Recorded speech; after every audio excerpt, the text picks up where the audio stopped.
Welcome to another episode of Clotheshorse, the podcast that will always carry a torch for the Delias catalog.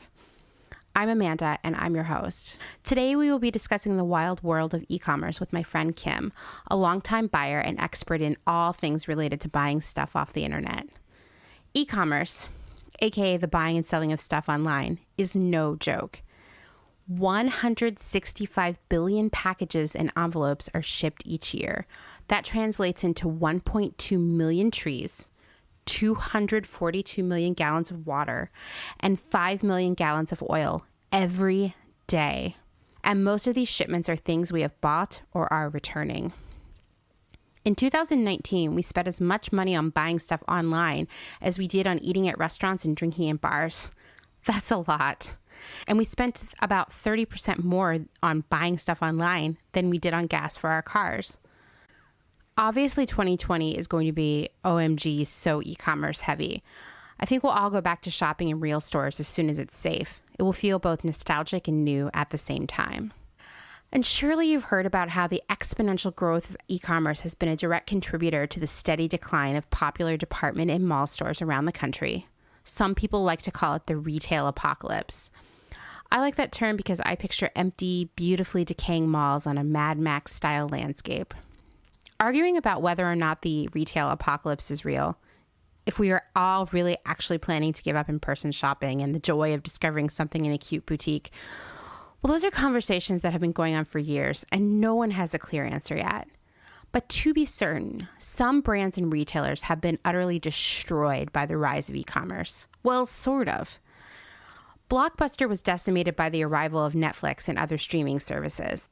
Toys R Us could never make an inroad against other brands selling toys online like Walmart, Amazon, and Target. But to be fair, Toys R Us also had a ton of debt it could never work out.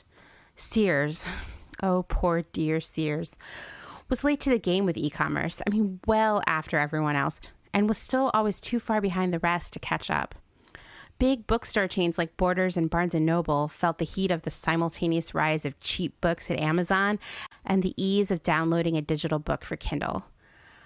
I'm especially saddened by the loss of Borders because it was the only cool thing bookish alternative kids like myself could do in rural Pennsylvania in the 90s. So I have many fond memories of just hanging out at Borders on a Friday night. I also have a secret soft spot for Barnes & Noble, where I spent a year proudly serving Starbucks coffee after my daughter was born and before we moved to Portland. In fact, I think my first day in the Barnes & Noble cafe was about a week after I gave birth. Man, I love that job. So many great people work there. This is a good time to remind you to support your local bookstores, which are way cooler than these big chains. They're filled with super smart and helpful employees, and sometimes even a cute resident cat.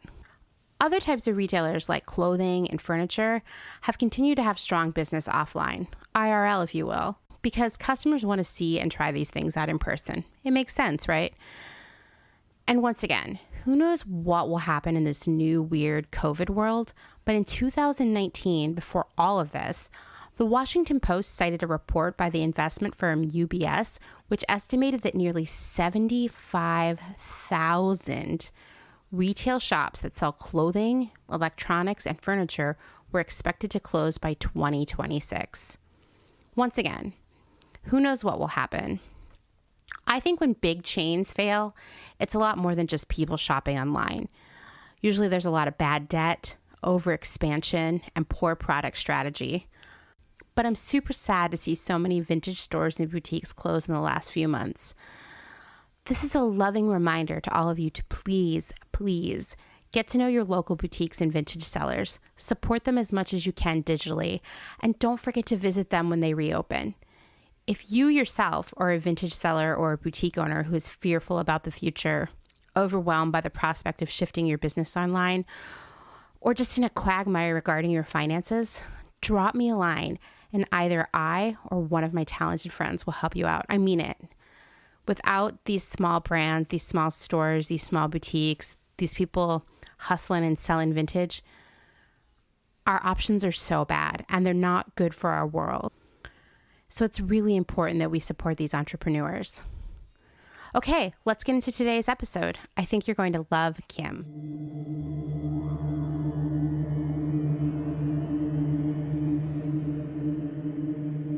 today I'm really excited to talk with my very good friend Kim about e-commerce and how that industry functions and sort of just like dissect it for all of the listeners. Kim and I also work together at Nasty Gal, as a lot of our guests seem to. So many awesome, smart people came from Nasty Gal. Kim and I have had a lot of really important life experiences together. She was with me on my first date with my husband, which is totally normal. Also on my first date with my husband, where Kim was also, we saw a man drown in the ocean at Zuma Beach.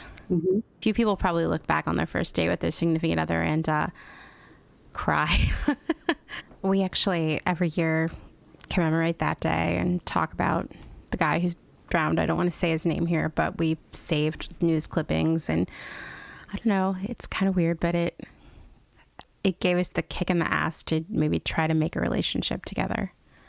I mean, it led to a good thing in a weird way. And also Kim has taken me to the urgent care for food poisoning and watched a doctor squirt my blood all over the wall. So I feel like we're really in it. So Kim, why don't you tell us a little bit about who you are, what you do, why you're passionate about retail or not?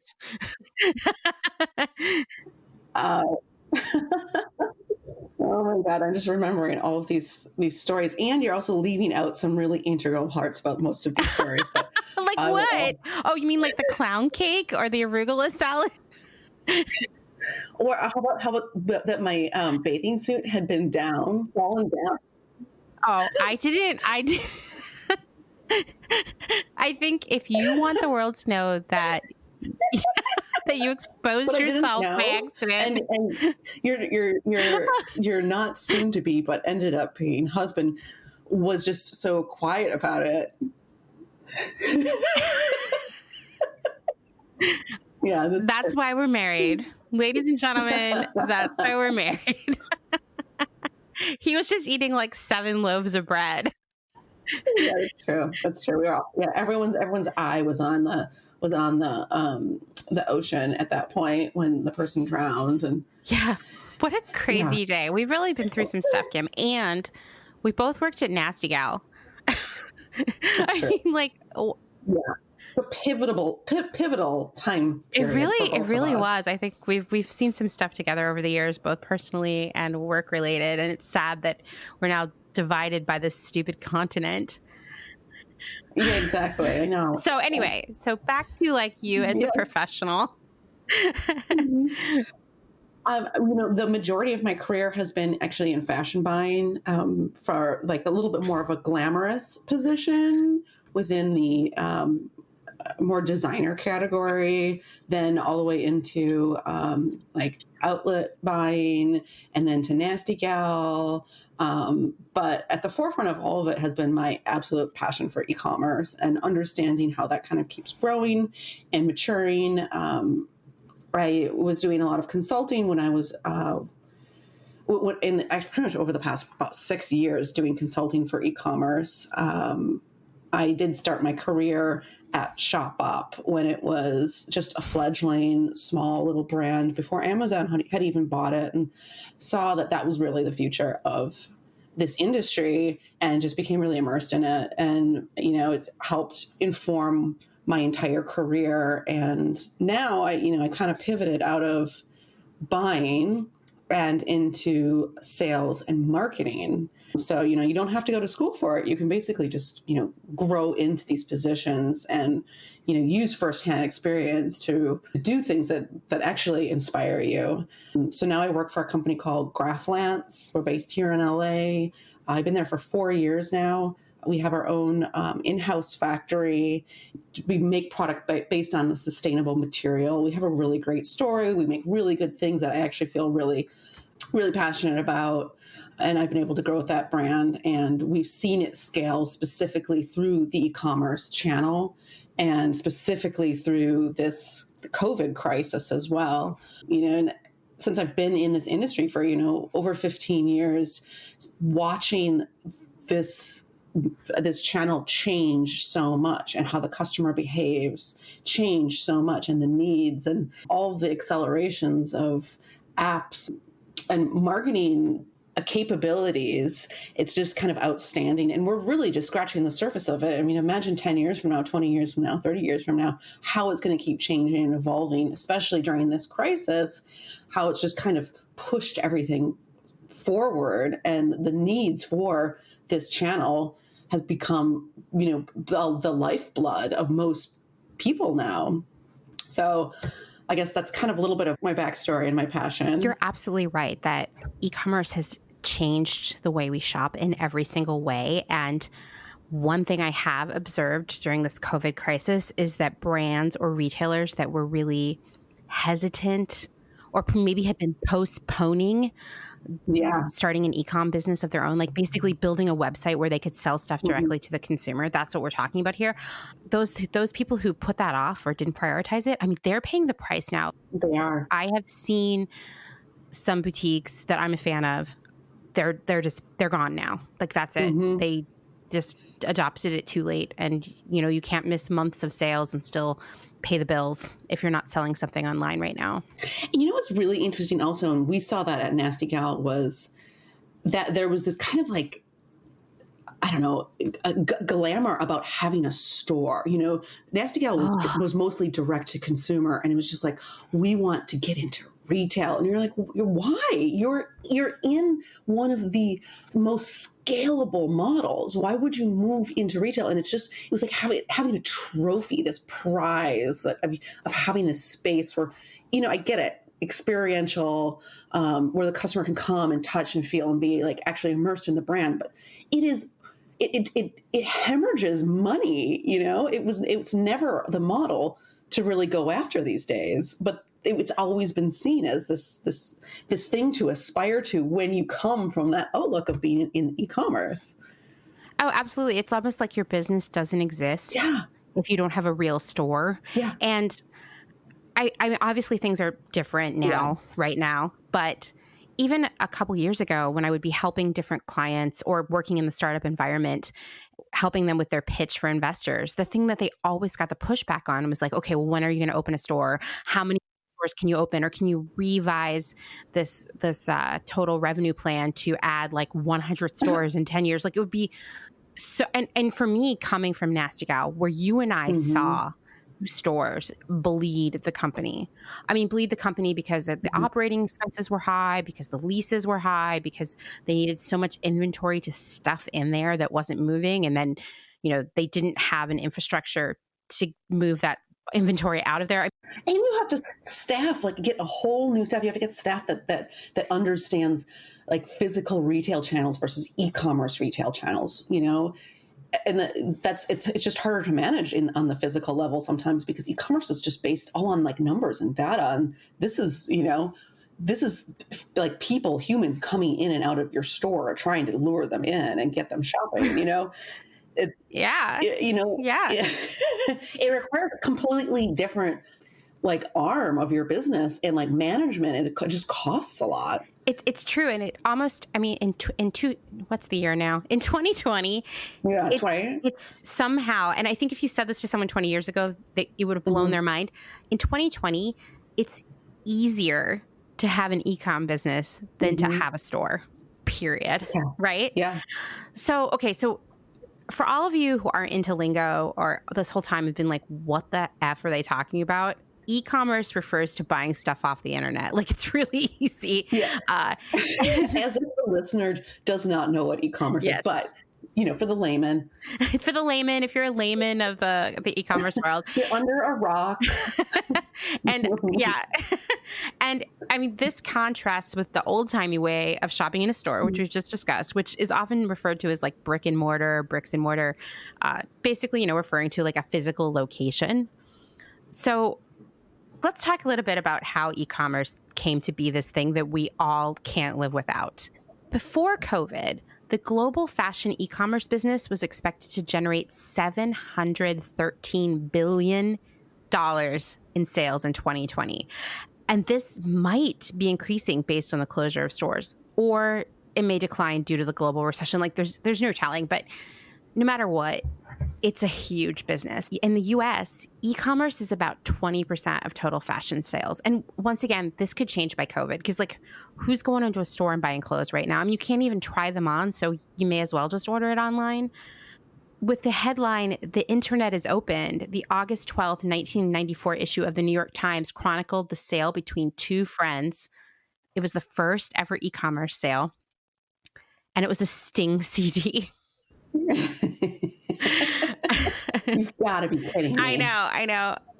Sting CD. I know he's a musician, but I always just know him as the guy who's like really into tantric sex. I actually really liked Sting when I was in middle school because I didn't, you know, when you're in middle school in the 80s, 90s, you don't really own very much stuff. And I remember having the Robin Hood Prince of Thieves soundtrack. And he was on it. That movie was so romantic. I saw that on a date.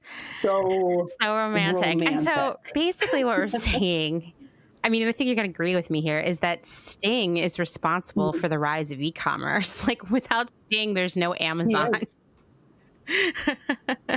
And so basically like Jeff Bezos should send Sting like the most expensive edible arrangement that you can. Like the really deluxe one, not one that comes in a mug, you know, but like one that's in a huge vase. Do you actually know that those things are really expensive? No, I know they are. Sometimes I'm like, oh, wouldn't it be fun to send my friend one as a prank? And then I get on there and I'm like, it's going to be like $100. Yeah, they're so expensive. Online sales, I mean, like buying stuff online is such a huge part of our lives. Like I've lived in a world where you couldn't do that and you could maybe order stuff through a catalog and you could like maybe get your mom to pay with her credit card, but otherwise you'd have to mail a check and then they would ship your stuff. And so your stuff would come like a month later. Like if you didn't buy stuff in a store in the 90s, this is how you bought stuff, like in a catalog. Yeah. I used to buy J. Crew. My mother hated that I would go and shop at resale stores, and I would always come back with like a T-shirt with a swear word on it. She would accidentally lose them all the time, and I would literally just find them in the trash, on the top of the trash, you know? So I would go down there every day to make sure she wasn't throwing them out. But so she would give me the J. Crew catalog. So that's how I kind of got, you know, J. Crew back then. Like it wasn't in every single mall. It was, it was exotic. It was very aspirational. And the people weren't all wearing it in your class. Like it was all different. It was at least you could stand out a little bit. What was the 90s girl with like... Oh, Delias. For me, it was all about the Delias catalog. And I mean, we've done episodes about this, but like clothes were more expensive in the 90s in proportion to your income. And for me, Delias was really, really expensive. You know, I was a teenager. I definitely was not a teenager of means. Most of my clothes came from the thrift store as well. But Delias was so cool to me. I think I maybe bought something from Delias like once or twice. And I don't know if you remember Alloy. Yeah. I would also buy from them here and there, but I'd have to like save money. But then my grandmother discovered that in Reading, Pennsylvania, there was a Delias outlet. And I could I know, and it was like a real outlet. It's not like what outlets are now, right? It was really overstocked from the catalog. Where? And you could gem. A gem. You could go there and spend $100 and come out with like 40 items. I mean, I am not exaggerating. Like I would stock up for like 6 months, you know, on t-shirts and like Roxy stuff and Genco jeans and, you know, Genco. All cute little cardigans and crop tops. And I mean, I could go on and on. Many chokers. Like it would be the biggest day. We've just aged ourselves. Like, we did. And then that's why we're so wise. Yeah. So that was how you used to have to buy stuff. But things changed in the late 90s and the early aughts. And since 2000, online sales have actually increased more than 10 times. Like a lot. Let's talk about buying stuff off the internet. Because as you know now, Kim and I are really old and we haven't had a whole life of that. So Kim, do you remember the first thing you bought online? You know, you asked me this a while ago and I still don't exactly remember, but I'm pretty sure I bought something it was one of the first online fashion, like independent fashion retailers. It's called girlshop.com. Mm-hmm. I believe I bought something off of there. But also, this was around the same time I was working in the Shopbop warehouse. So I just bought clothes from there most of the time. Yeah, of course. But this was just like even more like kind of cool kid, super independent. Yeah, they're not around anymore, but I mean, a lot of those brands aren't. I actually remember the first thing I bought off the internet was in college. And I specifically can remember the moment of sitting in the computer lab under the library at NYU and ordering this shirt that said "Girls Kick Ass." Stop. They still make that shirt. It was cool then, okay? It was a different time. And it was exciting. You know, it was like the first time I bought some clothing off the internet specifically, because I mean, that's a whole different ball of wax, right? Yeah. So there are two companies that are really responsible for revolutionizing e-commerce, like making e-commerce what it is today. And both of them launched in 1995. So one of them was Amazon. I think everybody's going to guess that, right? The other one was eBay. Yeah. And they were kind of like two different business models, and they continue to be very two different business models today. Jeff Bezos just happened to start Amazon as the internet was growing up and becoming more accessible to the average American. And if you recall, it was a bookstore initially. eBay was a lot different because it allowed everyday people, not just big retailers, to sell product and make money on the internet with like little to no startup investment. And I think you can see a direct line from eBay to Etsy to today's resale apps like Depop and Poshmark. And in those days, like if you ordered something from eBay, it was a drag. Did you ever buy anything from eBay back then, Kim? I don't remember. I mean, I was an eBay-aholic. And this was the thing about buying something on eBay. So you would win something, right? That was the other thing, is it wasn't just you were buying, you were like bidding, and there was some excitement and strategy to it. You'd win. You would have to either mail a money order, in most cases a money order, which like, I don't even know where to get a money order in 2020. You gotta go to the bank. You gotta go to the bank or like the post office. Or you could, and this was rare, this became increasingly rare, you could write a personal check and mail. Either way, you were mailing it, right? You were mailing a money order or you were mailing a check. And then the person would deposit it. You'd have to wait for it to clear, especially if it was a personal check. And then they would mail whatever you bought from them. So we're talking weeks and weeks. Like still, it wasn't like the instant gratification business that we know e-commerce to be now. And so payment was really complicated for everyone. And those kinds of issues have been removed by services like PayPal and Venmo, and et cetera. And those were all really developed with eBay in mind. Like without eBay, we wouldn't be sending each other money to split our dinner. You know, it just wouldn't happen. And so now, thanks to investment that both eBay and Amazon poured into their early businesses, it's easier than ever to open an online store. In 1999, if you were like, hey, guess what? I'm going to start my own online store, which everyone would have been like, you're crazy. But let's just say you were like, yeah, I don't care. I'm a trendsetter here. You would need about $100,000. And that wouldn't include inventory or a warehouse or packaging or anything. Like that $100,000 would be to build your website. So today, you can start a business online for like $30, possibly even less. And you can launch a store over a weekend. It's not going to be 6 months of development with an engineer. And even things like logistics, like shipping, which have always been a pain point for anybody selling online, you can handle that with third-party apps, meaning that like if you want to start an online business, basically you just need a computer and a printer and you're good to go. So there are a lot of advantages to e-commerce. I mean, Kim and I have already been talking about like how dumb a store is, like a real store. One of those is like unlimited choice. Haven't you ever wondered why your favorite store has way more selection online than in the store, all of these online exclusives? That's because you don't have to jam them under one roof. You don't have to merchandise them. You can, it's just easier to share them with the consumer. Right. And Kim and I have both bought for brick and mortar stores as well. And so we know there are a lot of limitations in terms of product. And it might seem counterintuitive, but the more stuff you put on the store, like the less it sells because it doesn't get the attention it needs, right? Or it doesn't look as desirable. But at the same time, and this is another issue I've encountered at different jobs, when you have an online store, you kind of have to launch constant newness. Like your customers like addicted to it. And it can be a really great way to test new ideas without buying a ton of inventory. You could just buy 80 units and, see if people like it, or you could buy 20 units. But the disadvantage is you're going to get really oversorted immediately. You're going to have 50 pages of results in like dresses.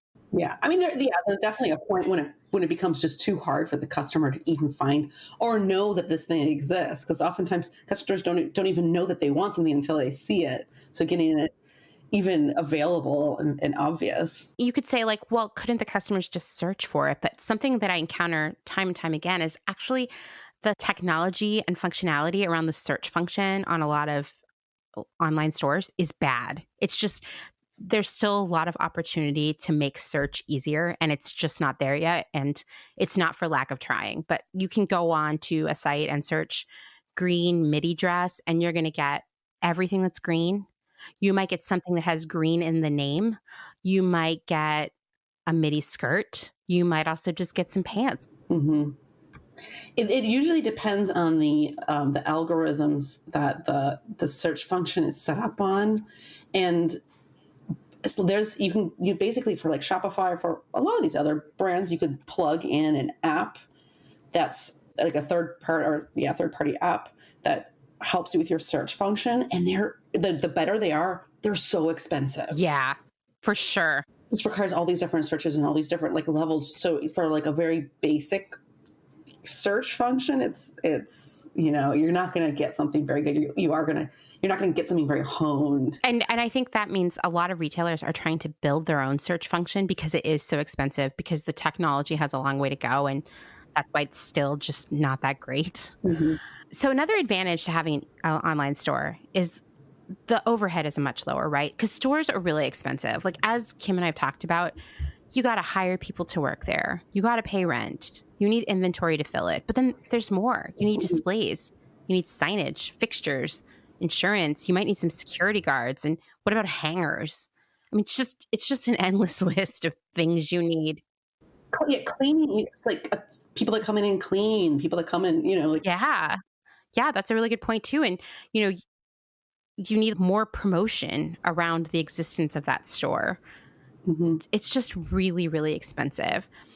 Whereas with an e-commerce site, you don't have to have any physical space that people ever have to come to. But oh wait, I've got actually a bunch of more advantages. Okay. Tell me more advantages. So other advantages is basically just an access to customer. Good point. Having an access to these diverse niche customers that are not location based. Yeah. I mean, yeah. So if you're based in like Philadelphia, like Amanda is, like it's not going to decide whether or not your business succeeds or fails based on what the people actually in Philadelphia like. The ability to digitally send people to your website, to digitally market to these people. Another really big thing is gathering first party information.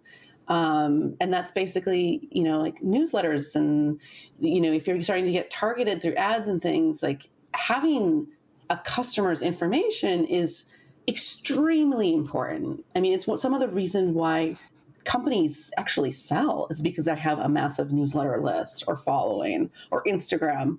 Like that's how they're valued now, is by how many people they actually have the information for. And then, being able to tell your actual story as a brand, having that ownership of not just the story or visually speaking to them, but also just the user experience, how the customer is being treated. If they purchase something, down to just, dealing with customer service, things like that, being able to own the entire experience with that customer and being able to cultivate, what would you call it? Like a community? Yeah, like a community and trust with that customer. Having that control over how your product is just shown is extremely important. 24-hour shopping capabilities. Stores, are limited to like 8 hours a day. This is 24 hours. Mm-hmm. Offering digital programs, just being more accessible essentially to different customers and findable. And going back to the idea of the mailing list like having the contacts. When Nasty Gal went bankrupt, Boohoo bought them. Yes. Maybe I just blew your mind, but Nasty Gal now is Boohoo. It's the same thing. And I do feel like to a certain extent that was not really broadcast to the world. So if you don't know that, don't feel bad. So this is the thing. When Nasty Gal went bankrupt and Boohoo bought them, they didn't buy Nasty Gal per se. Like they didn't buy the office or the inventory or like even the furniture in the office. They didn't keep the team because they only really wanted two things. They wanted the mailing list and they wanted what they're calling like the intellectual property. So like the website, the art direction, you know, that whole vault of marketing. The mailing list and the Instagram following, which was in the millions. Right. So it's huge. So basically, so valuable. So basically one night in the middle of the night, Nasty Gal, as we knew it when we worked there, turned off and Boohoo turned on. And the site looked a little different, but like not very much. I think you wouldn't have noticed it if you didn't look at it 100 times a day like we did. And it was confusing. Like all of a sudden it's like, oh, hey, it's yesterday was Monday. Now it's Tuesday. Now the Instagram is being run out of London. So is the website. That's where the product's shipping from. I mean, it was a very confusing transition for the customers, but it was really smart because they wanted the customers, right? Absolutely. Nasty Gal had spent a lot of money to get those customers over the years. And they wanted to break into the U.S. market. And that's the best way to do it. We're going to talk about this more a little bit later, but Kim and I don't really like to gossip about people, but we love to gossip about brands in the business. And so in the beginning, that was a tough gamble for Boohoo. They spent a lot of money and the sales weren't coming in, right? Like people were confused. They got the product. They were like, why did it take a month? Like it was messy in the beginning. And maybe that's because it was so sort of secretive, but I've heard and I've read, when I say I've heard, I mean, I've read that they've turned that around. And actually now Nasty Gal is like a profitable business for them. And it's more recognizable in the United States and Australia than Boohoo is. And it has a certain level of cachet that Boohoo never will, even though that product's coming from the same factory. I mean, it's the same stuff. It just has a different label on it. It's the same product. It just has the Nasty Gal label on it. So that's an example of how an e-commerce brand can be more successful because it can reach all of these people. But you couldn't have a Nasty Gal store and close it for a minute and then the next day open with like a whole new staff and brand new product in there and not have a huge blow. Yeah. That would be crazy, right? So e-commerce gives you this freedom to exist as more of a concept than like a location, I guess. Okay, so those are the advantages to e-com, but there are disadvantages too. It's not all easy. So one, it costs a lot of money to launch new products. Like generally about $200 a style, and that can give a take depending on the kind of models you're using and who's retouching your photos and where you're shooting. And for an average product, you have to shoot it on a model. You gotta pay for a model. To be fair, you could choose not to use a model. I have worked places that have tested just using like a dress form and it's never good. It's never good. It looks like Etsy. It does. And then on top of shooting it on a person, you're also going to do what we call a flat shot, which is when you like lay the product out with not on a body and take some photos of that. And that alone, sometimes that's a special position for the style. Like that's a separate stylist. Like it's very challenging. And you need the flat shot also because of editorial campaigns. If like, let's say Vogue reaches out to you and wants to feature one of your products in a campaign, not a campaign, but like a story, they will want your flat shot, your white shot. And you're also going to want to retouch these photos. I mean, we all know, like, take a selfie. You're going to put in at least 10 minutes of work into retouching that before you post it. And that's a special job that someone's paid to do. And then you also need someone to write the copy for the product. And to be fair, based on a lot of like reports and information I've seen, most customers don't read that copy, but you should. You should. If you want to be less disappointed, read the copy. I guarantee we'll cut half of your returns. There's money here, right? Like you're paying someone to write the copy, you're paying someone to model it, you're paying someone to shoot it and edit it. You want to ensure that you bought enough product to generate the sales to cover the cost of launching it. Or you can reorder that product. You could reorder it. And get it in stock quickly. You could. That's true too. One of the places I worked, We had an issue where, I mean, and I'm part of this, I'm complicit in this too. We would see something at market, it would be a really nice brand. It would be like, we're all in love with it. It costs like $500. This is when I was in dresses. So it's a $500 dress, and our customer really wanted like a $60 dress. So it didn't make any sense to buy it, but we really wanted to have it, or maybe we wanted to use it in marketing, or we thought it would elevate our assortment. These are all these mental gymnastics that go on when we're talking about planning what we're going to buy. So we would be like, hey, let's just buy like 6 units. And finally, finance was like, hey, listen, guys, you got to knock it off. Even if you sell all 6 of those units at full price, you're still not covering the cost of launching that product. And the reality is, you guys are only buying 6 units. It's getting size broken right away. So then we're actually selling 3 units at like 70% off. Like, just knock it off. And so these are all the factors we have to think about when we're buying for e-com. Yeah, like knowing your customer, knowing what they're willing to spend, knowing how much it's going to cost to get it live. Yeah, all of those things. Don't be in denial about it. So the other thing is, like, if something isn't performing, which happens a lot, it will be reshot in most cases. So maybe even a different model, maybe the styling will be different. I mean, at Nasty Gal, we had a lot of models in and out that just did not work. Like, everything they wore, whether it was a shirt, a dress, a pair of shoes, it would be a dog. And so we'd have to take it all over to the studio and have them shoot it on other models. And we also had models that, like, no matter what they were wearing, it could be just like the most garbage clothes ever, it would sell out. And sometimes it would be. It would be. Yeah. It actually was. We had this one model that we could have just taken a trash bag out, cut arm and head holes in it, put it on her, and like, it would have sold out in a day. People just loved that model. And I mean, all the models were beautiful. So I don't know what it was about her. I remember she was always really tan. I'm not sure. So if something's not working and you have to reshoot it, then it's like we're kind of going back to the beginning where we're paying a model, we're paying to get it retouched. Mm-hmm. And so we're spending that money again. Next, it's really easy to get lost in the endless shopping options online. Like, I feel like there's a time when I could just Google something I was looking to buy and I might actually find that item, but now forget it. You Google green dress, you're going to get everything that exists in the world, I think. Like on Google, yeah. Yeah, from like, you might get something from a brand you might recognize, like Gap or something like that, but then you're also going to get all of these like random, weird, direct from China, I hesitate to call them brands, but you know what I'm talking about, like Shein.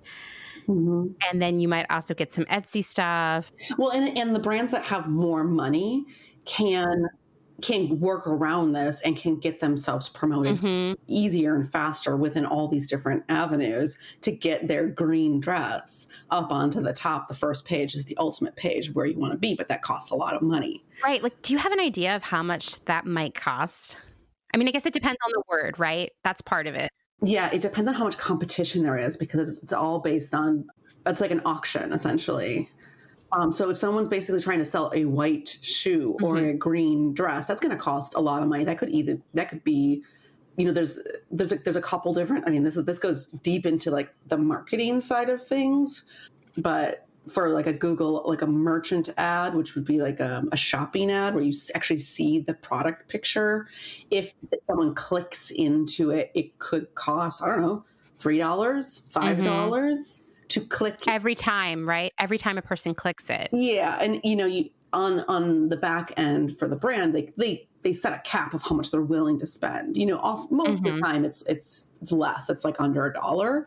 But, if you really want to compete with a Nike, you're going to put the money out there, but those are all just if the person clicks on that actual ad. So basically, if you search green dress, the first results you see, it doesn't mean that they're the best match for what you're looking for. And it doesn't even mean they're the best green dresses out there. But what it does mean is those retailers had the most money to play with.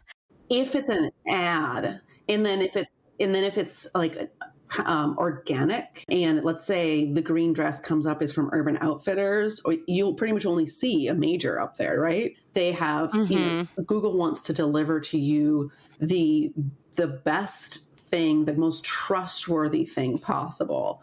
They trust these larger stores because they've been around longer. They have a lot of content.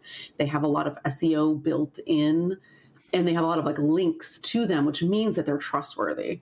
So, I mean, the algorithm behind what Google shows you changes, I mean, constantly. You know, it's hard to keep up, and you can't really trick them. It's not like you can have a store that sells black dresses and have your SEO say green dresses. You know, Google will know. But if you're a small brand and you really want to start ranking really high, it's hard, and it takes a lot of time, and it takes a lot of like finesse to get there, and a lot of work. So generally that kind of stuff is outsourced to real professionals to get you onto those searchable pages, as well as the advertising. So companies are obviously spending a lot of money there. And if you're like a smaller boutique or an emerging brand, I mean, it seems like you would just drown, right? No one's ever going to find you. Yeah. Do you have any advice for people who are trying to find the smaller brands online? To actually find smaller brands online? Yeah. I always recommend, like Garmentory support smaller brands. But one of the problems with a place like Garmentory is that they're taking a commission on all the products sold. So those stores have an e-commerce site, but every time you buy something through Garmentory, it cuts into their already depleted margin. So finding out where that product, if you go to Garmentory, I mean, I sell on Garmentory. I like Garmentory. I think it's a really great way to explore new brands, and it's a good brand to support. But, if you are really concerned about supporting a brand and making sure that they get all the money they can, then you'd find whatever you like and then go specifically to that store or brand's webpage and purchase it directly through them, because they're not going to get that commission cut taken out, and they will get the full, dollar value. Obviously, Instagram's an awesome way to find new brands. That's kind of how I find new brands. A lot of these brands, they're so hard to find. It's super expensive to be on Instagram or Facebook, and to get in front of the customer that they deserve to be in front of. And that's one of the best reasons for these like multi-brand retailers that support smaller businesses. I feel like the pressure to provide free shipping is becoming greater and greater, and you can probably thank Amazon for that. And that costs a lot of money. I mean, it's a deciding factor for like 70% of the customers. If there's not free shipping, forget about it. I totally agree. Me too. I do it too. I fall for it. Like, I sent you a meme last week. Yeah, totally. And it really hit me. Yeah. It's true. Like, and we'll talk about shipping a little bit more later, but I see that the shipping threshold is $50 and I have $40 in my cart. I'm like, shit, I need to add a pair of socks. Yeah. It works on all of us, but it's important to remember that we didn't pay for the shipping, but the company did. And that can really add up. Mm-hmm. And then there's like influencers and swag and paying influencers to post. And we're not going to go too deep into that because we both have negative feelings about influencers. Yeah. But I mean, that's costly. And then there's, I call these appeasement costs, but basically think of all the times you've ordered something and it got lost by the shipping carrier, or someone stole it off your porch. Or I ordered a box of cleaning supplies last week from Grove. Clearly, at some point, UPS had shredded the box. It was held together by like a roll of tape. Mm-hmm. And when I opened it, half the product was missing.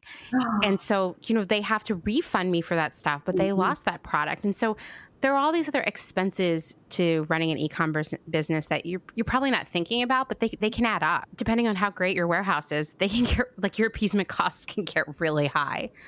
Because you want people to come back, right? Yeah. I mean, and it's kind of like economies of scale, where you want to get to that point where you're actually really profitable with running the business the way that it is. Obviously, you can scale with the product photography. Mm-hmm. A lot of these things you can scale with. And it's not like you can really scale that well with these actual retail stores. Right. Having one store is like, it's doable. But the moment you open a second store... Mm-hmm. It's not twice as complicated. It's like 10 times more complicated. Shuffling inventory. Yeah. And, scheduling people and the customer. Oh, it's a lot. Right. Yeah. So next, for e-commerce, you have to think about fulfillment. And that's otherwise known as getting your order assembled and shipped to you. Retailers can expect to spend, and this is going to sound like an exaggeration, but this is based on my own research and experience, A retailer can spend about $10 to make this happen. Now, I'm not talking about Amazon, although I'm sure their costs are a lot higher than you think too, but they have mega scale. We're saying they're going to spend about $10, and that's not including your free shipping or if you ordered a couch or something. Like, this is $10 if you ordered a few things, normal size box, it's coming to you like normal ground shipping. And that's because, they have to pay someone to pack that stuff up and ship it to you. Well, Amanda, remember, when we were in like the 80s and you would see things on TV, it would be like, order this 80s mix CD set, but you have to pay $5.99 for shipping and handling. Like, I feel like that word "and handling" has just gone out the window because there's so much and handling. Right. What's and handling? You just throw it in a box. You're like, no, you don't just throw it in a box. Yeah, it's so much more complicated. Do you remember the Columbia House Music Club? Yes. And that was the thing, like, you could get all these CDs for 1 cent, but then the shipping and handling would be like 20 or 30 bucks. And that sounded crazy, but now that I've worked in this industry for a long time, I'm like, yeah, somebody had to go pool your 20 free CDs. Yeah. Make sure they got the right ones, put them in the box, make sure it was packed up so they wouldn't be destroyed, tape it up, throw the label on it, pass it to the next person. It had to get packed onto pallets and then, be handed off to the shipping carrier. I mean, it's just not that simple. And then just the rent involved to house all that inventory. Yeah. I mean, a warehouse is not cheap. So larger brands, and we're talking like the big guys, anything that has like $50 million to $75 million in annual sales, they own their warehouses. And like, if you're even larger than that, even larger than $75 million in sales a year, they're going to have multiple ones across the country so they can ship things out faster. So usually there'll be one on the East Coast and one on the West Coast, something like that.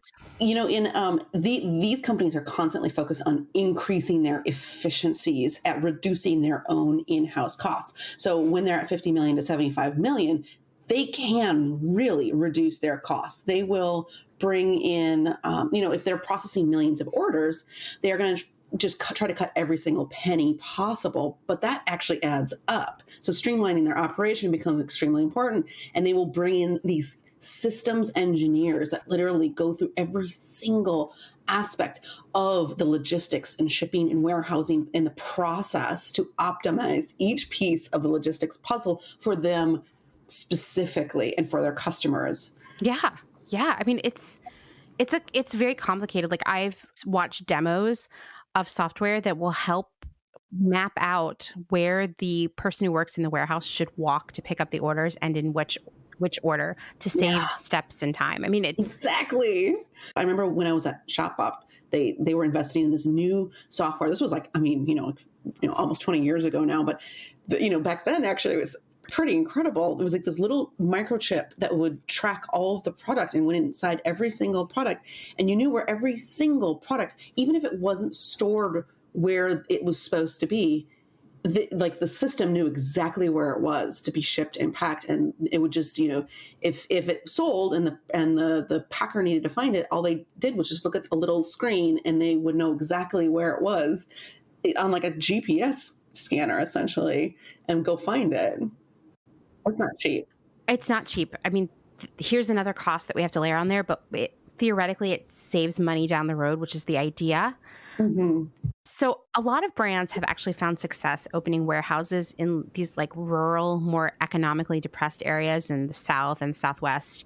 You see a lot of brands shipping out of, say, like Nevada or South Carolina. You're not going to see a lot of warehouses in Manhattan or LA even because, it's expensive, right? Like, towns will give retailers big tax incentives to open there, even though these jobs, for the most part, are going to be barely a living wage, if they're even a living wage.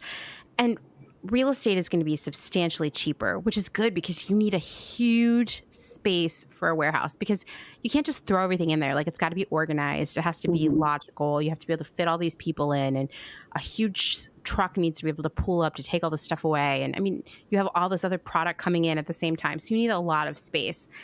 And these rural areas also, the wages for those areas tend to be a lot lower. So there's even more savings. I mean, opening in a big city would mean much more expensive real estate, higher cost of living wages.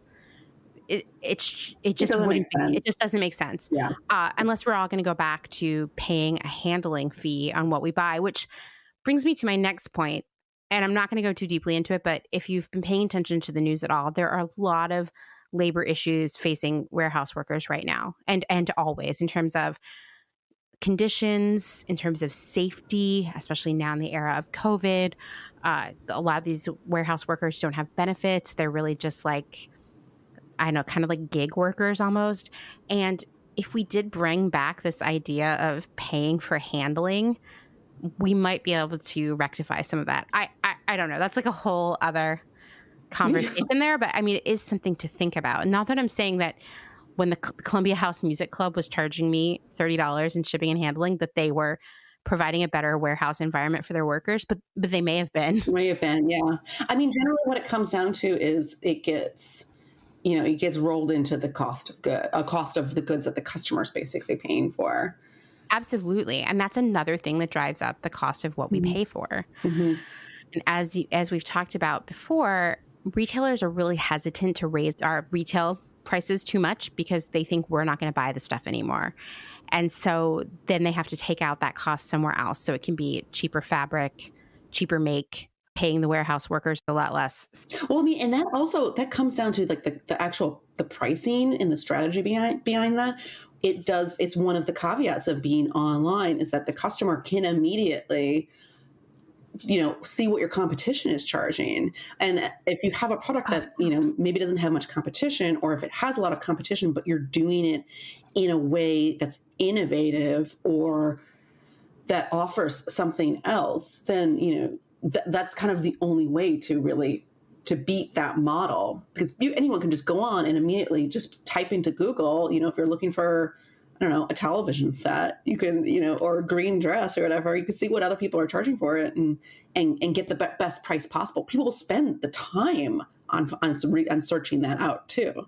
Oh yeah, for sure. I mean, I'm that person. Like if it's some sort of electronics device, I am like Googling for hours, reading all the reviews, seeing who's going to ship it for the least. Like I'm part of this too. I mean, the internet has made it easy to be cheap, right? Yeah. So smaller retailers tend to outsource the fulfillment, meaning the packing and shipping of their orders, to a third-party logistics provider, which is also known as a 3PL in the industry. And then, that can be easier in a lot of ways because they don't have to worry about salaries and facilities and benefits for more people. But it's also kind of more expensive, or can be, because they pay a fee per order and per unit. So it might be like, okay, for every order we pack for you, we're going to charge you $1 right there. And then we're going to charge you 25 cents for the first item, and then like 10 cents for each item after that. And once again, that sounds really low, but that can really add up. Especially if the product you're shipping is a lower price point. But if you're shipping like a $500 dress, then that's pretty negligible. But if you're shipping, a $50 dress, or like a $10 pair of socks, $10 price, yeah, even cheaper. If you're going down to like below $20, like that's a big chunk. It really is. And once again, these costs are passed on to us as consumers. And like, yes, these 3PL providers, they can be cheaper in a lot of ways because, you're not owning a warehouse and worrying about that. But you also, as a retailer, have very little visibility into the day-to-day operations of the warehouse. And, things fall through the cracks. For example, and these are things I've lived through, the 3PL may slow down receiving and shipping in order to save on manpower costs. So this can impact the brand's business in a million ways. Like, one, the order you placed might take longer to ship to you. But on the other side of that, remember, these warehouses are not just shipping product to you, they're also receiving shipments in order to have product to ship to you. And so often they might stay on top of these orders that are going out to the customer, but they might slow down or pull people off of the part of the business or the part of the warehouse where they're receiving the product. So what happens is you have less new product to sell that you're already paying your vendors for, or reorders that you've been waiting for, like maybe you have a waiting list, like they're just chilling over there. And as the stuff piles up, you can see a miss to business starting to happen. And I've lived through this. I have lived through having to go work at the warehouse myself to help move things along. Yeah, because I mean, it is crippling when you don't have the product to sell, and you've either paid for the goods up front, or you're on something called a net 30, which we might have talked about before. But that means, you have 30. You basically have 30-day terms with the vendor. So you have 30 days technically to sell the goods, but if it takes 30 days to even receive the goods in, then you're not making that up, and you're hemorrhaging money. Right. And so in that situation, you can either hold off on paying the vendor until the stuff is actually received. And well, there goes that relationship. You should not violate those terms, which is not to say that that doesn't happen, because it happens a lot. Yeah. And, that vendor needs that money to pay their suppliers. So it's also, it's fucked up. It's an asshole move, right? Or you could say, okay, you know what? We're a good business and we care about our vendors. Like, they're our partners. We'll pay them without receiving the order. Well, what if you open that box and it's 50 units short and you already paid for it? Or what if somehow someone spilled Hawaiian punch all over it before they shipped it? Totally. I mean, all kinds of crazy things can happen there. Or you got the wrong style in. Happens a lot too. Absolutely. Or there's a massive quality issue that you see as soon as you pull it out of the box. So that's a whole other ball of wax that's going to cost even more money to sort out, and you're already out the money that you paid the vendor. So these 3PLs can be really challenging. I could talk about that for like hours, all of the nightmares I've had. They're great because they, it takes that horrible logistic nightmare and gives it to someone who's super qualified, that has streamlined it, and is processing a lot of other brands, and they know the best practices technically. Right, because just you or I can't just go in and be like, hey, we're going to set up a warehouse. Like, it's complicated, and it requires, like a lot of other things we've talked about on the show, it requires a lot of experience in a really specialized area. So, and lots of software and just expertise. Absolutely. So next, there's the packaging. I mean, everything comes in a box, right? The customer is actually paying for the more fancy unboxing stuff, because that's going to get rolled into the cost of the product. And I think we should talk about this for a minute, this idea of unboxing. Some e-com brands are like, fuck it. Like, they just ship the polybagged garments into a box. The polybag is the plastic bag that each item was shipped from the vendor to the warehouse in. And you're required in most cases to do that. It protects the garment, Yeah, if like rain or damage, and sometimes it's a good best practice if you have issues with, boxes being ruined and the product coming really destroyed. Absolutely. Like, you don't know what that journey for that garment's going to be. Like, it could sit out on the dock in the rain. It could fall off the back of the UPS truck. I mean, a million things can happen. And if it's a $500 dress, you kind of want to have that thing protected. Right. And even though like it's in a warehouse that maybe only holds clothes and gifts and accessories, those places are dirty. Like, think about dust. Gross. Right? Yeah. So you don't want that all over your brand new stuff. So all of the stuff is in poly bags. And so some brands are like, hey, we're just going to throw that into a box in the poly bag, tape it closed, slap on the shipping label, and send it off to you. And in that situation, they're paying for the box and the label, but it's pretty cheap. But other brands are like, no, we have to have this unboxing experience. It has to feel aspirational. It has to convey the feeling of buying something in a real store. So they're taking the garments out of the poly bag. So that poly bag is just going in the trash. Then they're wrapping them in, like, say, tissue paper. Once again, another waste of a resource. They're probably going to throw in some other marketing assets like postcards. Maybe there's even like a special string to tie up all of the tissue. And a ribbon. Yeah. A ribbon. Yeah. The custom box with the custom Velcro closure with, various coatings and prints. And, these things can cost, $5, $6. I mean, they are not cheap. Oh, totally. Totally. So in the era of COVID, I have finally started using Madison Reed. And I will say the product is really great. Like, I think it makes my hair look awesome. I love it. But the packaging, the first time I opened the box, I was like, wow, I mean, this is nice. But now that I'm like 5 months into it, I'm like, this is too much packaging. Like, yeah, it's going to get recycled, right? It is Yeah. all cardboard. It's recyclable. Once again, like making and recycling things, both of those use energy that we just don't need. And the reality Yeah. is that like the cost of all these little individual boxes are added into what we're buying in the first place. Like the company's not losing money because they gave you nice packaging. I mean, hopefully they're not, because they were smart enough to work that in.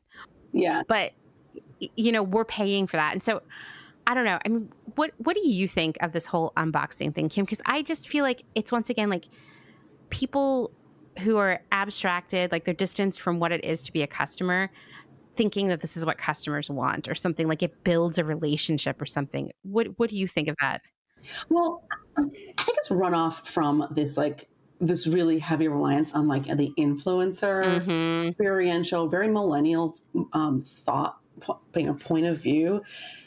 I think particularly during this COVID time period, that's going to start changing, and the customer is going to have to demand that this changes. Otherwise, it's not going to change. They're going to keep thinking, and if they keep, doing these unboxings and unveilings and showing the box, that the influencer got, and not having that dialogue of how this is harmful to the environment or how much this costs to produce, to ship, all those things.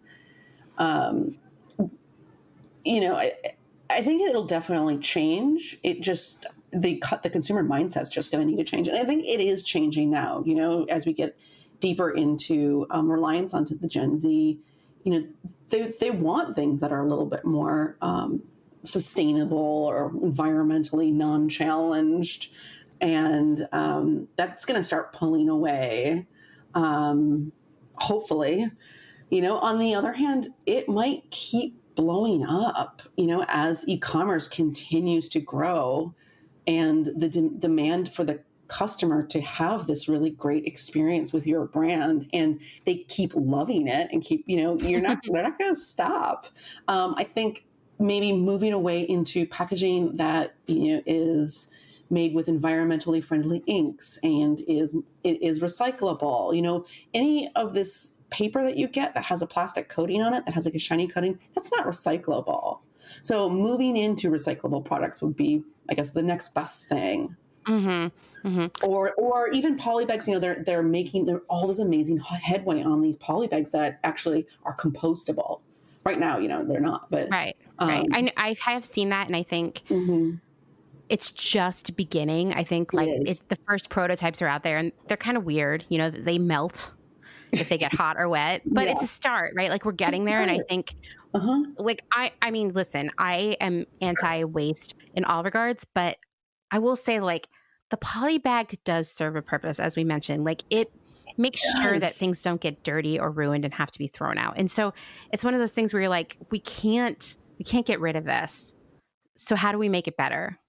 Yeah. But once again, like I would have no problem opening my box from wherever and everything just being in the poly bags and no bells and whistles. I went down this rabbit hole a couple of nights ago where I was trying to see what's going on in the world with packaging. Like clearly someone somewhere is like, we have to do a better job. And all that I was finding were all of these brands who were still creating this really aspirational over the top packaging, but they were like, oh, but it's, it's 80% post-consumer materials. Yeah. But it's still not recyclable. It's still not, and it's still more shit, Shit, yeah. So I would urge anybody who cares about this to really push on the brands about that. Like, hey, your favorite brands, tell them. Yeah, like stop it. I don't need the tissue paper and the ribbon and the dumb postcard that says thank you. Like, I already know you're grateful to get my money. Like, let's just call it. I mean, I do have to say, because I do I develop a lot of like packaging, with my team, and we work with a bunch of different companies, and a lot of them are working on more sustainable products, but they have, non-disclosure agreements. Like it is something that's coming, but they're not sharing the details because they don't want anyone to knock them off yet. So it's going to come, and I think it's going to flood. There's going to be a floodgate opening in the next maybe year. I mean, I hope so. That makes me excited. That's what I want because now we're more reliant on e-com than we ever were. Mhm. So it's time. It's time for some change. Yeah. So another cost of running an e-commerce business is shipping. And yes, you might be saying you're paying for shipping, but as we've discussed, a lot of times you're not. Mhm. So some brands will straight up say use UPS or FedEx or the USPS, and they'll maybe negotiate discounted rates based on their volume. And in that case, UPS or FedEx or whoever the carrier is, they'll handle the entire shipment journey. So like the UPS truck will pull up to the warehouse, the boxes will get loaded on, and also when it arrives at your house, it's going to be dropped off by UPS. But other retailers opt for using a different carrier process. So the carrier, which won't be UPS or FedEx or any recognizable name to you, will consolidate all the deliveries and actually truck them to the post office nearest the final destination. And then they'll hand it off to the postal service who will deliver it to your house. So you've definitely experienced this in your life. Yeah. I think I'm trying to think of some of the carriers. I know Nugistics is one of them, Narvar. I mean, if you've ever had a package sort of disappear off the radar for a little bit, this is probably who is doing it. And you know what? This is a lot cheaper. I mean, like significantly, like half the price for the retailer, but it does create a much greater chance of lost packages or longer delivery time because it's sort of like you're relying on the first carrier to have enough packages to consolidate to go to the post office to like make that trip worthwhile. And then you're waiting for the post office to then like receive them and get them out to you. So it can add like a week onto it. Well, But once again, it's like $2 to ship it. but it's a bad customer experience. It is. And if you've ever lost a package this way, you know what we're talking about. Like you're like, oh yeah, I recognize this shipping setup because it's painful. It's so painful. Another way a retailer might save on money for shipping is committing to one shipping service for both their inbound and outbound. So like maybe it's UPS and they say, listen, we're going to use UPS for all of our shipments from vendors to the warehouse. And then we're also going to use it to ship everything out.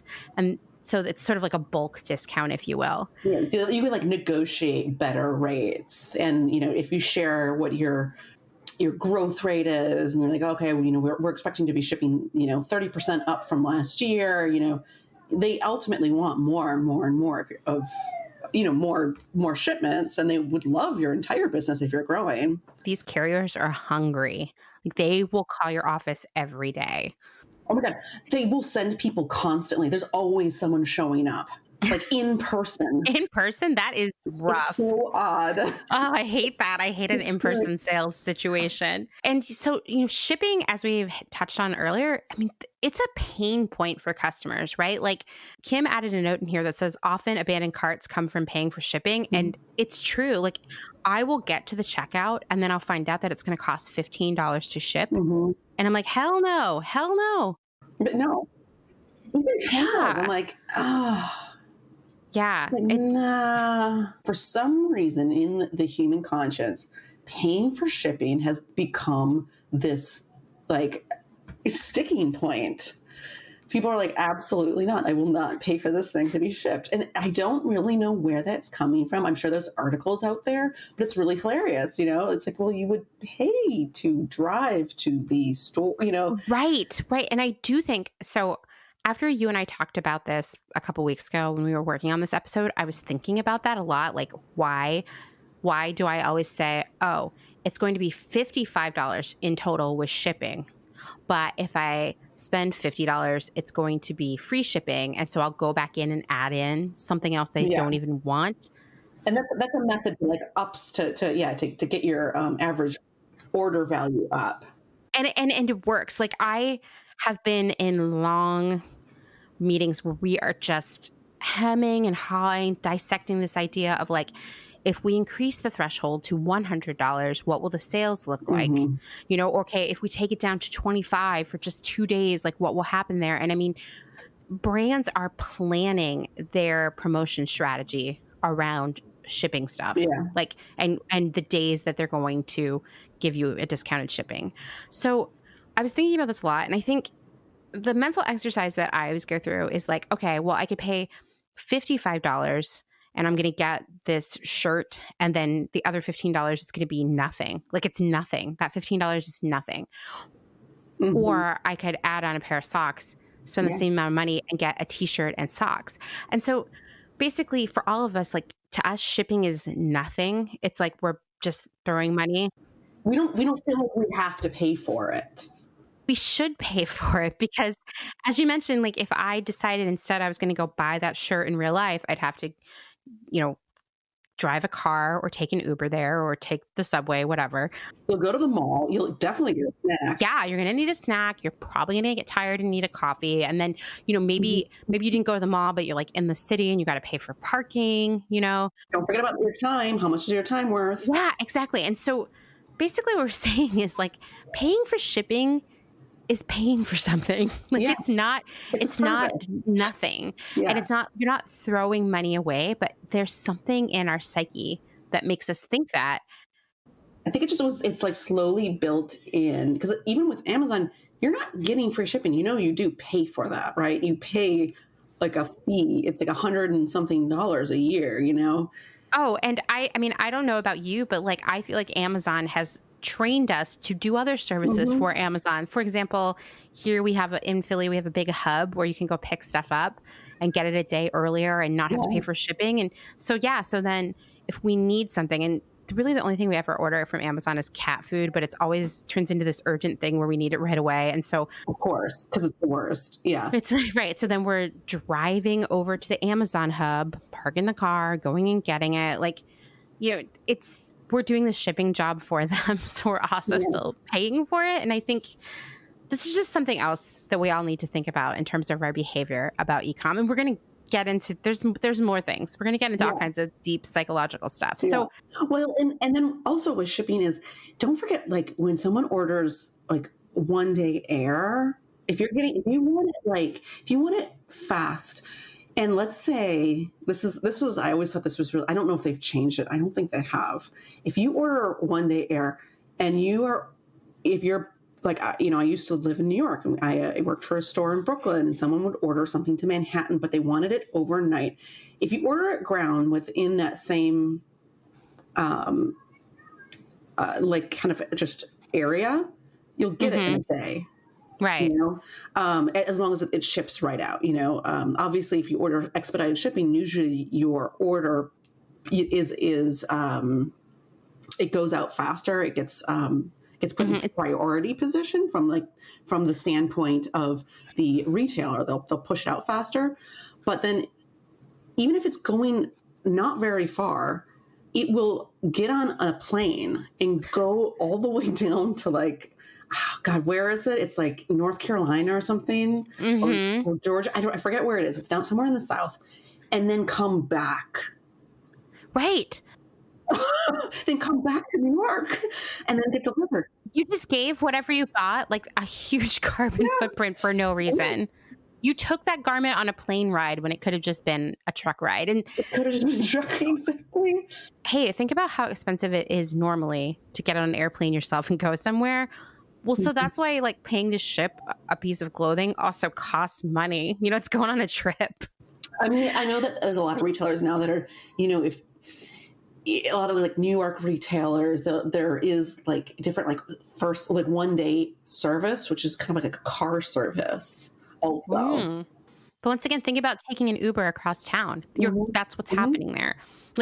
Shipping is not a nothing. It's many actions. Physical atoms from one point to another. Yeah, it's real and it costs money and it should. And I think if we had to pay for a little bit more shipping, we might be a little smarter about what we bought. So, which brings me to another thing that involves moving around a lot of stuff, which is returns.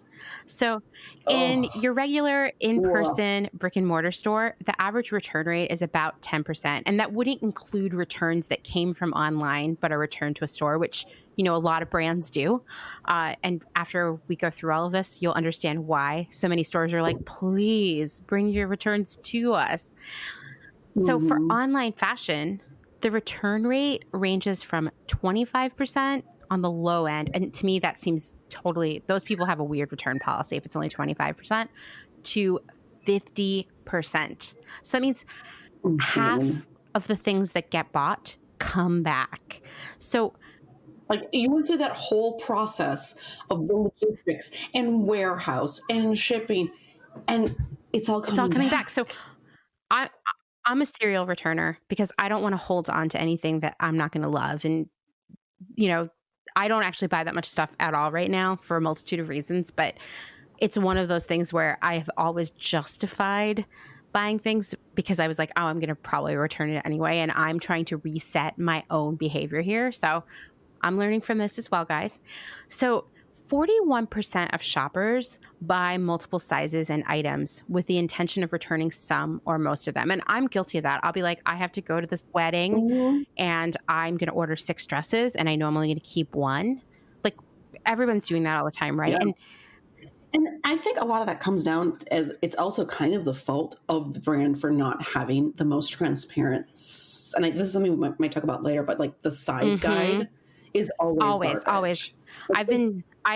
Yeah, don't get me started. They're rarely accurate. Rarely. Yeah. So there's a reason why this is happening. And, you know, and I think a brand needs to be like, okay, all of our dresses, half of them are being returned. There needs to be a lot deeper look because they are just hemorrhaging money at why that is. And if it's because of sizing, then fix it. Make a better brand experience for the customer. Take away the guesswork. I have very strong feelings about that because once again, you know what it means is it means you have to hire a couple of people and all they do is measure garments when they come into the warehouse and update the size guides. And I don't understand why that doesn't happen because we're going to go into this, but returns are really expensive for the retailer. They're aggravating for the customer. Yeah. They're expensive for the retailer. 89% of shoppers, so basically everyone, has returned something online in the last 3 years. And I laughed at that because I was like, what about the last 3 weeks? 1/3 of shoppers have returned something in the last 3 months. And this is pre-COVID statistics. So I would assume they'd be much higher, right? So, you know, we touched on like size being one of the primary reasons for returns. And 30% of returns are because they're too small. The garment's too small. 22% is because it's too large. So half. You go 52%. Yeah, right there. And then, you know, there are people who are just like, I changed my mind. That's 12% of people. And change my mind could really mean anything where they get it in and they realize it's made out of like polyester or something, or it's like, or they didn't like, you know, change my mind is so vague. I know. Or when people say not as described, that's 5%. And I think that can go back to people reading the copy. Like someone works on that all day. But I would also say that like companies now are realizing that no one reads that copy. And so they're starting to pull budget out of that and they're hiring less copywriters or they're automating it. So all you're really getting is some gobbledygook about the brand and maybe like size medium has a 32-inch chest. And that's like not even true, it turns out. Yeah. Retailers are actually pulling their money away from this function because they don't think anyone cares. But I say if we all took our time and read, we would cut our returns in half alone. So in most cases, returns are free. I mean, I can barely think of anyone who makes you pay for returns. Smaller companies usually make you pay for returns. Yeah, I feel like free people maybe charge you $6 or something. And I know some places charge you more. So there's pressure to make returns free for sure. Just like shipping. I mean, it makes you buy less, you know, because you're like, oh, what if I don't like it? I'm that person. Because once again, I'm like shipping, like that's losing money when you pay for it. So it costs the average retailer about $6 to ship the return back to their warehouse. Like it's not free. It's a lot of money. And so when someone charges you $6 for a return, it's pretty legit. And what you're not paying for is the handling of the return. They have to pay someone to process the return and return the product to inventory and, you know, check it out, make sure it's fine. That's like being in the returns department is kind of like being in the same circle of hell. It is. Like, you just get a bunch of junk and like kind of angry, upset people that, you know, just are dissatisfied. Like it is It's terrible. It's not the It's terrible. fun And part. I'm going to tell you, I worked for a small startup where we had all the returns sent back to our office. And we had someone whose job it was to process the returns, but she also was doing all this other customer service and writing copy for the site and probably doing like 17 other jobs because, it's a startup. So they would pile up and customers would be mad because they'd be like, I sent this back a month ago. I haven't got my money back. So Least priority, right? So myself and my assistant buyers, we would process the returns just to like help out, because that's like what startup culture is like. But you also need that inventory back to sell it. You need do. to, like, resell it. You do. Exactly. And let me tell you, processing returns is a nightmare. First off, the box or mailer or whatever it is taped up in the most complicated ways ever. You're trying to get it open with some scissors without cutting what's inside. When you open it, chances are it's not folded. They haven't buttoned or zipped it up. It's a wrinkled hot mess. You got to lay it out, reassemble it sort of. It might need to be re-steamed because it's such a hot mess. And so then you got to send it off to someone else. It's definitely likely on some occasions that they have been worn once or twice before. It's true. So there's deodorant stains, there's lipstick, there's makeup. Even if it's a try-on or it's a full wear it out and return. Absolutely. And sometimes, it was in a household for a day or two where there were tons of pets and cigarette smoke and one's going to want to buy that either. I mean, imagine if you got that product in the mail. So you just sort through all that and you have to get the product back in some semblance of condition to be resold, fold it all back up. Or it goes into sample sale bin. Yeah. I mean, it's like a whole process, right? And like you have to put it back in a new poly bag. Like you're not going to send it back in the ripped open one. That would be gross also. So you got to re-poly bag it. And that usually means that it also needs a new SKU sticker. Exactly. So you got to print that out. And it's like to do that, you have to get a computer, log in and return it to the inventory. I mean, this is excruciating, right? And then you print out that label. You're like, oh, I'm done now. No, now it has to get put away in the bin where it belongs in the warehouse. So it's the equivalent of putting away your clothes, like your own clothes after you do the laundry or something, But like adding some paperwork to it. Yeah, it's just, you got to like scan stuff in to locations. I mean, it's notoriously painful. Here's another one. What if the person who placed the return, the customer, didn't include any information in the envelope? So then you have to like go on a hunt where you try to figure out who bought that SKU when. It's just a whole thing. And I mean, in my experience, it takes a good 10, 15 minutes to execute a return. It's a lot of time, right? So it's no surprise that 52% of warehouse managers don't have the ability or resources, meaning like the money to pay people, to determine whether returned items should be sent to the vendor, moved into inventory, or discarded. Like to actually have that person sit there and be like, it's missing a button. It smells like cat pee. It has lipstick on it. And also the same study revealed that 44% of distribution center managers considered returned items as a, quote, pain point in their operations. And I would say that's like the understatement of the year.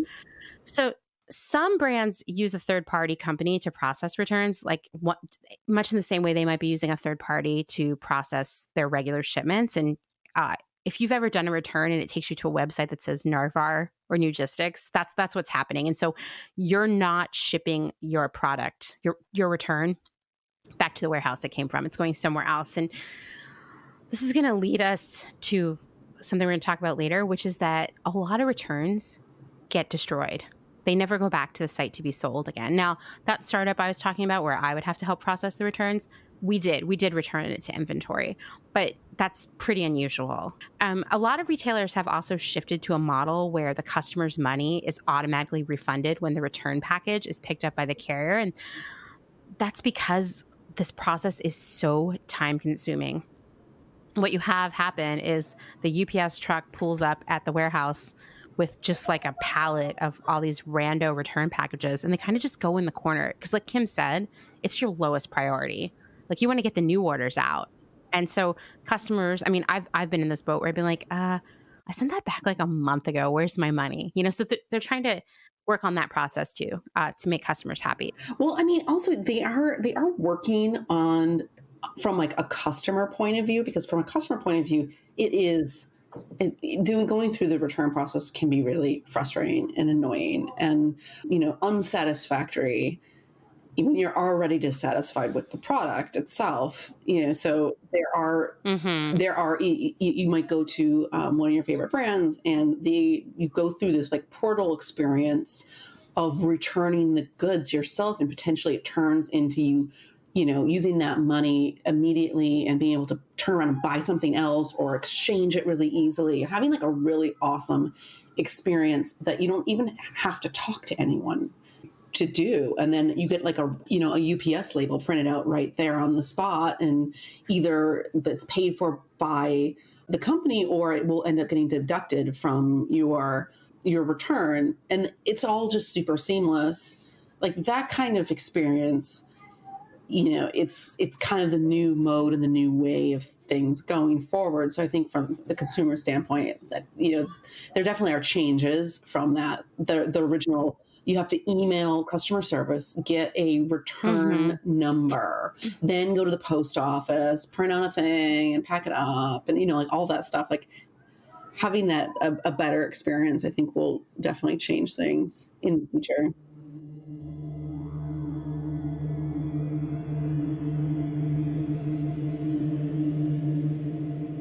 Hi, it's me, Amanda, again.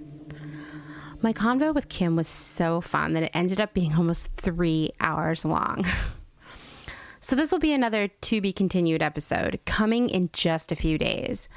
During the pandemic, while we are all at home more and possibly becoming burned out on Netflix, I know I am, I'm trying my hardest to push out 2 episodes per week on Sunday and Wednesday.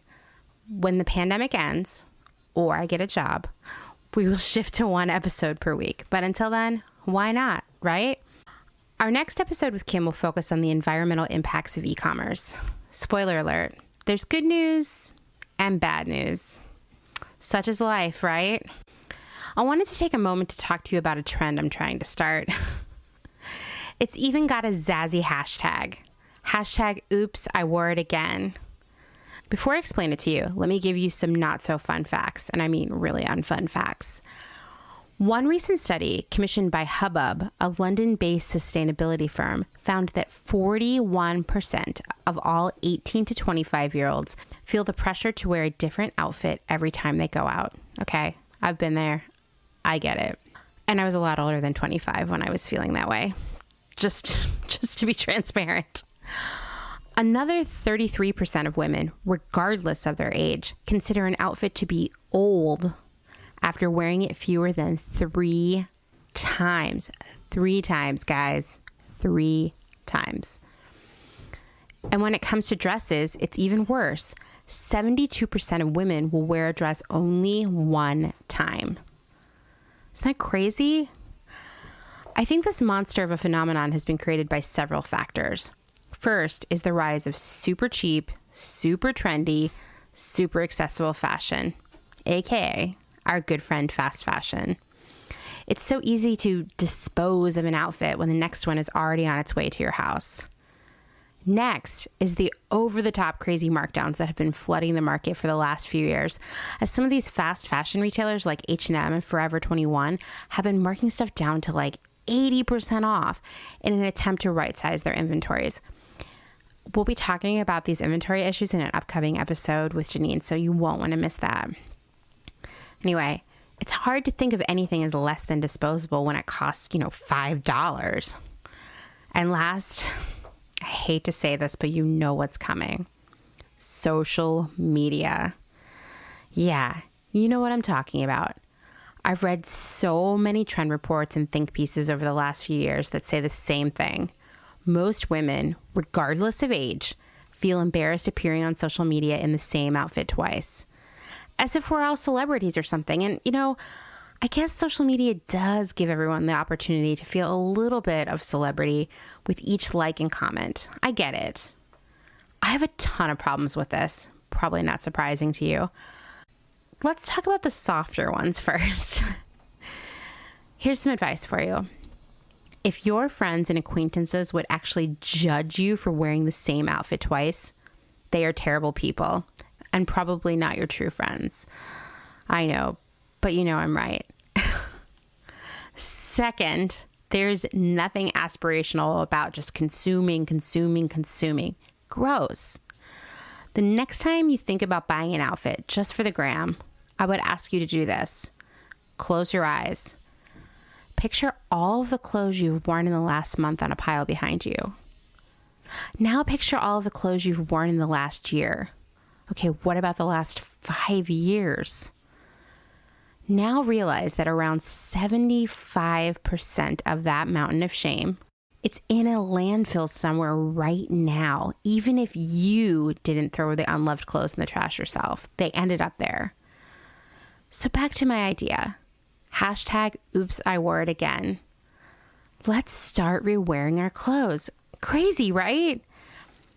Maybe it's going to be the same ways we always do. Like, some garments just pair well with the same shoes and accessories every time, and we know it. It's just how it is. I have a dress that I only wear with this one t-shirt, and I've never worn it any other way. I've worn that outfit probably 20 times. I've never mixed it up. It's hard for me to imagine how to mix it up, to be honest. But there are other opportunities hanging in my closet right now.